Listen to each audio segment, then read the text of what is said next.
আসসালামু আলাইকুম গাইস, কেমন আছেন? আমি আলহামদুলিল্লাহ আছি ভালো। আমি আজকে আপনাদের দেখাবো পোলট্রি মুরগির মাংস রান্না। পোলট্রি মুরগির মাংস কোনোভাবে রান্না করলে রান্নার স্বাদটা অনেক বেড়ে যায়, আবার কোনোভাবে রান্না করলে স্বাদ একটু কম লাগে। তো আজকে পোলট্রি মুরগির মাংস রান্নার রেসিপিটা সম্পূর্ণ দেখবেন। আমি কড়াইতে তেল দিয়ে আমি পেঁয়াজগুলো ভেজে আমি লাল করে নিচ্ছি।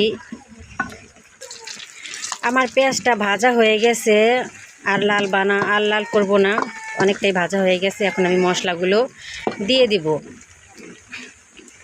আমি 1 টেবিল চামচ পরিমাণ জিরা বাটা, 1 টেবিল চামচ পরিমাণ রসুন বাটা এবং 1 টেবিল চামচ পরিমাণ আদা বাটা দিয়ে দিচ্ছি। এরপর আমি নাড়াচাড়া দিয়ে একটু পানি দিয়ে দিব। আমি একটু পানি দিয়ে দিচ্ছি।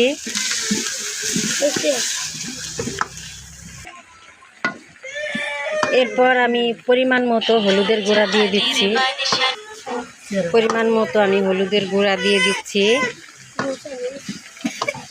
আমি 1 টেবিল চামচের একটু বেশি দিলাম হলুদের গুঁড়া।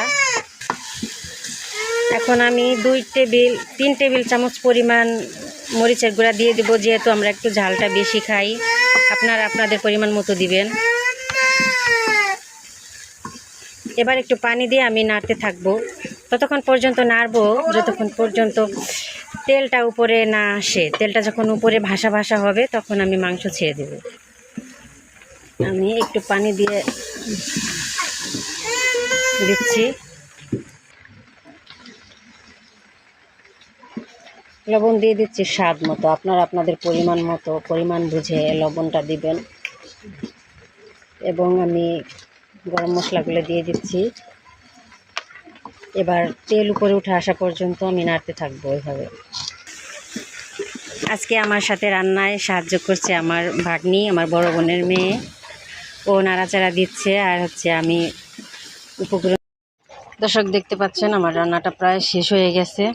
আমি লবণ দেখে নিয়েছি এবং লবণ আর ঝালটা আমি দেখে নিয়েছি, পরিমাণ মতো ঠিক আছে। আপনারা আপনাদের পরিমাণ মতো দিবেন।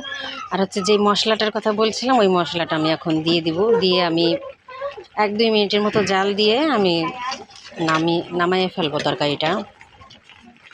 আর সাথেই থাকবেন, আমার ভিডিওগুলো দেখবেন, ভালো ভালো কমেন্ট করবেন।